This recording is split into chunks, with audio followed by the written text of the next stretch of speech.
May mga talagang new members tayo ng alopecia na pag kapanganak sa kanila, ngayon lumalaki na sila, 3 years old, 5 years old, talagang total baldness.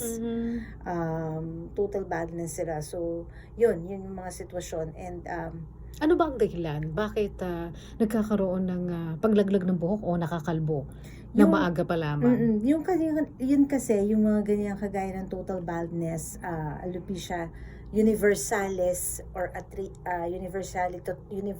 universalis or alopecia totalis, yung total baldness na tinatawag. Medically, no, talagang hindi rin talaga mapaliwanag kung bakit, no? And like in the case of our President Abby Asistio, ganun siya.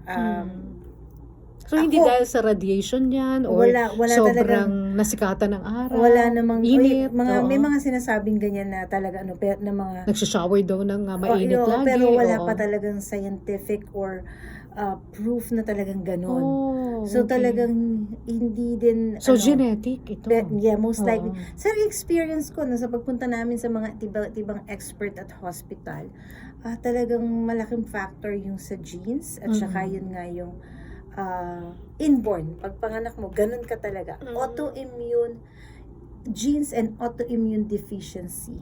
So, nung pinanganak ka, meron deficiency sa'yo na instead of that should trigger to growth of hair, hindi yun ang nangyayari, on the opposite. Pwede rin kasi, kunyari, but it's just the same with yung, instead of, ang matrigger is, ng autoimmune mo is yung magkaroon ka ng, yung tumubo ang kuko mo, nails mo, pero hindi yun nangyayari. So, ganun siya. So, yung autoimmune deficiency, yung isang big factor din, and yun nga, genetics. Oo, pero yung iba, hindi naman sila nawawalan kaagad ng buhok eh. Umaabot pa dun sa nag-teenager na sila o kaya nag-edad na nga eh. Tsaka lamang talagang totally nagiging bald sila. Yan, mga iba-iba na yung mga concern na yan. Pwede, let's say, for stress. Like in my case, kalbo ko nung pinanganak ako, nagkabuhok ako, tapos Makapalang manipis. buhok mo dati? Hindi talaga talagang siyang- manipis oo, na. talagang Oo. manipis. Manipis Pero, na talaga siya. among your Which I- siblings, ikaw lang yung gano'n? Ako lang.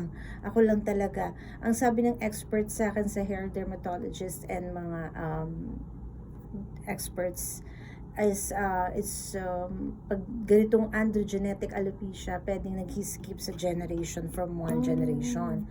So, hindi talaga lahat. And if you will also look into it, research on it, yung androgenetic is normally a male pattern baldness. Baka male ako. Joke lang.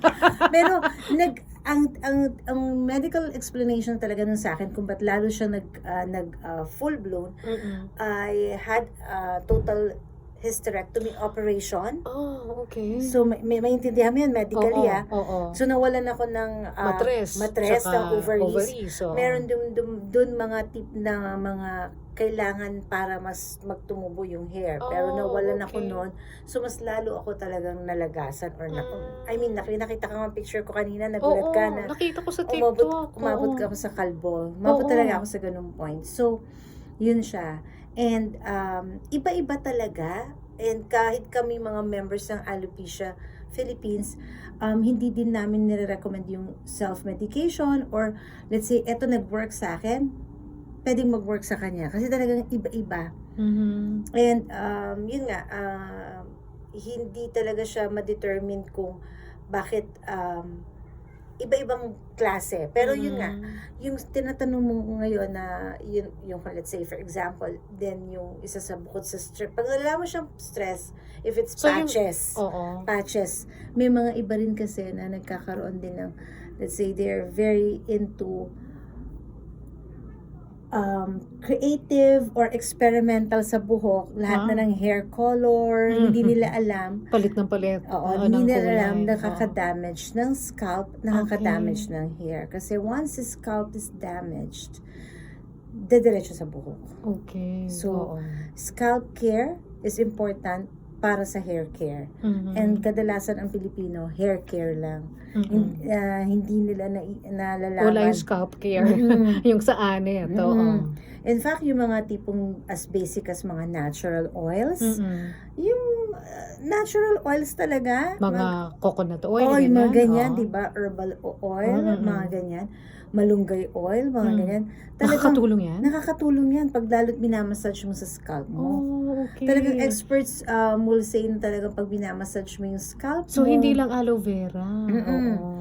Na yung mga natural oils yan, talagang makakatulong. Aloe vera din, of course. Mm. And yung mga, yan nga, talagang pag minamassage or yung minamassage mo sa scalp mo, Mhm. malaking tulong para magkaroon ng ma-open yung pores at mag-ano ang buhok mo, tumubo ang buhok, ganyan. Pero meron bang dahil sa sobrang pagsashampoo o kaya conditioner, yan ang nagiging dahilan ng paglagas ng buhok nila?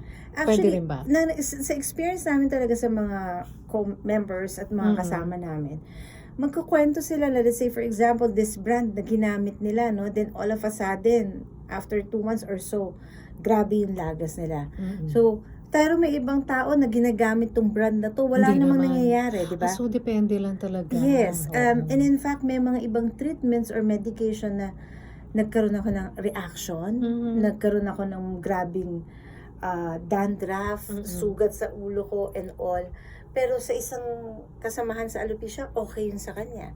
So talagang depende talaga. Kailangan, I think also part of it is you really have to have skin test or scalp test. Makita mo talaga. Kasi minsan nga yun nga, it would work for you, it would not work for the other person. Mhm. Yung sinasabi mo din ganon na na-experience namin pag nagkaroon kami ng gathering, itong isang kasamahang member namin, alopecia brother or alopecia sister namin, gumamit itong isang brand na ito na matapang o ano na talagang na-damage. Pero yung kamag-anakan niya, kapatid niya, nanay niya, wala namang reaksyon, di ba? Meron din kaming situation sa amin, isang member namin, naalala ko talaga, for a time being, parang natira siya sa Laguna na, or sa may hot spring, na lagi siyang naliligo ng hot spring. For some reason, talagang grumabi yung paglagas Hair loss niya. niya. Oo. And meron din kaming certain groups sa amin, meron certain members, maraming kaming members. Ayan, yung mga Alopecia Philippines members, hello! Alopecia family, ayan. Meron sa amin